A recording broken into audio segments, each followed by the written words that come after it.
Yes, watu wangu mahali popote muko, kwa kweli nawaambia kwanza bon dimanche, nawaambia tumefika muda kama huu. Tunashukuru Mwenyezi Mungu kuona tumefika Sunday ya leo. Kwa kweli tunafika tarehe 1 mwezi wa pili mwaka wa 2026.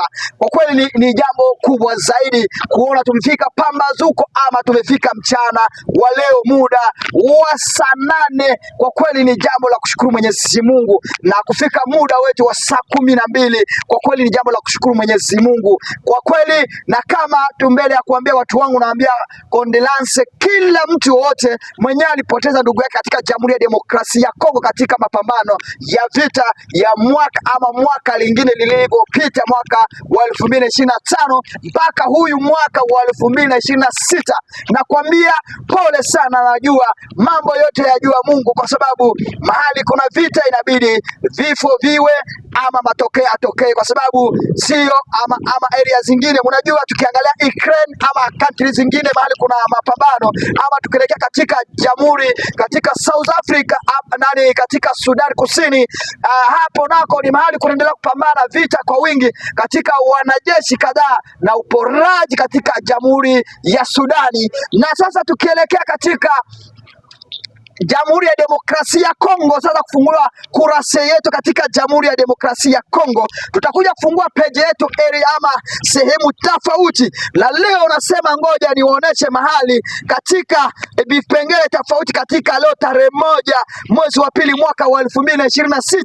Tutakuja kufungua page yetu katika Jamhuri ya Kongo eneo tofauti mahali kuna mapambano kali zaidi, na kwa kweli ikakuwa historia katika Jamhuri ya Kongo, na mahali watu wengi wamefariki katika Jamhuri ya Kongo hapa nchini Kongo kuhusu vita tofauti katika waasi pamoja na FARDC na pamoja wanajeshi wa wazalendo katika Jamhuri ya Demokrasia ya Kongo. Na mahali popote eneo tofauti waasi wa M23 walishika katika Jamhuri ya Demokrasia ya Kongo, na kwa kweli nakuja kuwatangazia ili watu mwelewe ni je, katika mapambano hii ama koma vita inaendelea kusonga mbele pale ya kurudi nyuma. Hatua watu wanajua vita inataka kurudi nyuma, sasa ndio kuanza, kwa sababu hii ni historia ama ni hiyo tunaita propaganda la guerre. Na kwa sasa tunataka kuanzia kurasa yetu kujua kwanza mahali kiini cha wanajeshi wa M23 kuchukua eneo ya Uvira ilikuwa ni sababu gani. Na kwa sasa na kurasa yangu hii, wanajeshi FARDC pamoja na wanajeshi wa wazalendo na wanajeshi wa Warundi pamoja na wanajeshi EIBU, hao wanajeshi hawajataka wanajeshi wa M23 wabake eneo ya Uvira. Kwa sababu gani? Ndio maana unajipata kwa sasa vita, kwa sasa inabaki vita 1.0. Kwa sasa saizi 1.0 ni plain kubwa au plateau ya Fizi. Hii ndio eneo ya wanajeshi FARDC, kwa sababu unakumbuka wanajeshi wa M23 walikuwa wameshachukua sehemu ya Uvira pamoja na 1.0 plaine de Ruzizi yote mzima. Ilikuwa kwa sasa ilikuwa imefunga wiki 3 wako eneo hiyo, na walikuwa wamechukua sehemu zote za FARDC kabisa, wamechukua. Kwa sasa viongozi vya chama vya wazalendo pamoja FARDC walirejesha amani eneo hiyo. Hatua waasi wa M23 waliondoka katika mji wa Uvira wenyewe bila propaganda, wenyewe waliinua mikono kusema wameacha area hiyo, wakakuja kuweka ulinzi wao katika 0.0. Kwa sasa walikuwa napiga hesabu kusema wakisha kuchukua area hiyo wataanza kuchokoza wanajeshi wa FARDC katika eneo ya Uvira, Baraka, Itombwe, katika sehemu ya Minembwe na kuelekea katika Mwenga na kuelekea sehemu ya Mikenge na kuelekea katika eneo ya Walungu na kuelekea katika eneo ya Nyatende na kuelekea katika eneo ya huko Baraka na kuelekea eneo tofauti ile nachukua eneo ya plateau ya hapo 0.0. Na kwa sasa hivi hatua viongozi vya chama vya serikali viliamua kusema nini? Hakuna kurudia nyuma, inabidi wachukue waeke bariere sehemu popote wahasi wa M23 watakuja kufanya nini? Kupenya. Na ndio maana unajipata sasa milima ama le petite barriere zote zenye wahasi wa M23 pamoja na wanajeshi Twirwaneho pamoja na Tabara pamoja na wanajeshi wengine wa kijambazi, wahasi wote hao waligeka pamoja kama timu. Ndio maana serikali ya Kongo nao walijiweka timu, kwa sababu bila timu hamweze kushinda vita hilo. Ndio maana unajipata serikali iliamua kufanya nini? Kuchukua wanajeshi wa wazalendo. Kwa sasa wazalendo unajua ni wakaaji, ikabidi kawaheki kawabia, inabidi mtetee, mpiganie katika Jamhuri ya Demokrasia, mpiganie nchi yenu, kwa sababu eneo hii inacha kuchukuliwa na wahasi. Hiyo ni habari kutokea Bukavu TV, na kwa sasa nataka kuwatangazia ama kuwasomea mahali mapambano ilianzia, na kwa sasa mahali nafika, tukielekea katika eneo ya Nord Kivu. Wahasi walikuwa na nguvu nyingi zaidi, kwa sababu Nord Kivu, mnakumbuka mwaka wa 2012 ndio wahasi wa M23 walianza mapambano katika eneo ya Nord Kivu, na kwa sasa mapambano hii wahasi hawakujaliwa kufika katika mavile tofauti, walikuwa wakipiga wanarudi, wakipiga wanarudi. Mwaka wa 2014 ndio hatua tena wahasi walirejea katika eneo ya Nord Kivu, wakakuja kupambana tena na wanajeshi wa FARDC, na mwaka huo ilikuwa mwaka wa 2020 na mwaka 2012 ilikuwa ni FARDC peke yake. Ile hatua hawakuwa wanajiliana na wazalendo. Wazalendo nao walikuwa katika misturi, wakuwa wanakipigana na wanajeshi wa FARDC.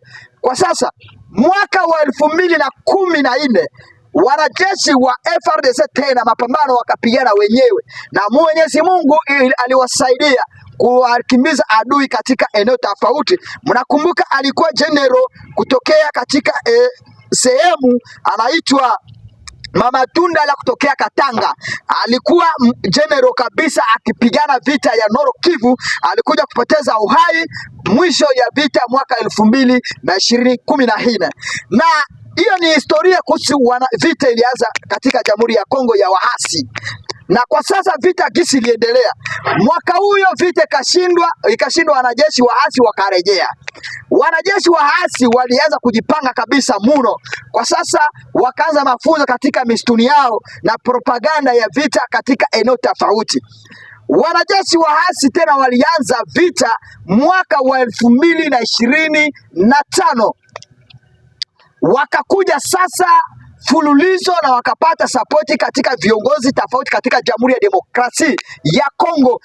Na katika Jamhuri ya Kongo kulikuwa wanajeshi walikuwa ndani, wakajiunga na wanajeshi wa hasi wa M23, kupatikana Koloneli Nanga kutokea huko eneo tofauti Ituri, pamoja na viongozi anaitwa viongozi tofauti katika chama cha wahasi hiyo, wakakuwa na force nyingi zaidi.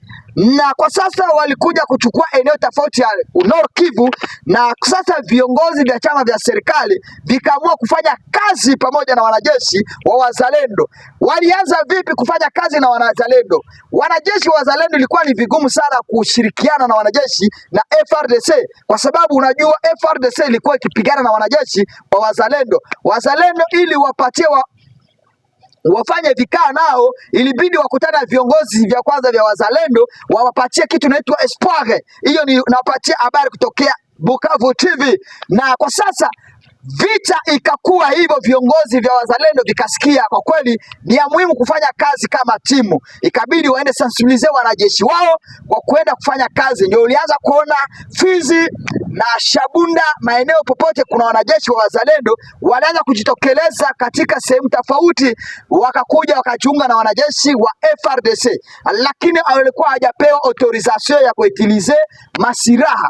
Ndio hatua, kwa sababu kiongozi President Felix Tshisekedi Tshilombo alikuwa hajakuwa na confiance na wanajeshi wa wazalendo, kwa sababu walikuwa wanajua kipewa silaha watarudishia wanajeshi kuanza tena kupambana na wanajeshi wa FARDC katika eneo tofauti, kwa sababu wanapigana pia, walikuwa maadui tangu kitambo.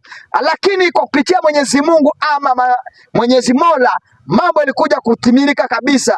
Wanajeshi wa wazalendo walikuja kuwa pamoja, kitu kimoja, pamoja na wanajeshi wa FARDC.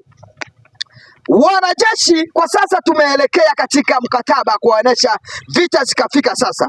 Mwaka huyo vita ikafika katika kuchukua eneo ya Goma. Goma kulipitikana masakre. Nord Kivu kulipitikana masakre. Sasa nataka kuonyesha vita, wafu walifariki katika eneo ya Goma, eneo ya Nord Kivu walikuwa wengi sana katika Jamhuri ya Demokrasia ya Kongo. Damu imemwagika katika eneo hiyo, ni historia kubwa zaidi. Ukiangalia katika historia inaweza kuandikwa katika Jamhuri ya Kongo, ni katika nchi ya kwanza imepatikana masakre tofauti, na inabidi andika katika historia ile ni nchi ilipata genocide mpaka kwa sasa, na kwa sasa haijawahi kuingia katika kitabu ama katika biografia, na kwa leo inaendelea kuwa ni sacrifice. Masakre inaendelea kuwa katika Jamhuri ya Demokrasia ya Kongo. Na tukitoka katika eneo ya Nord Kivu tuelekea katika eneo ya Sud Kivu, hatua wanajeshi Tabara pamoja na wanajeshi Twirwaneho nao wakaendelea kushambulia FARDC katika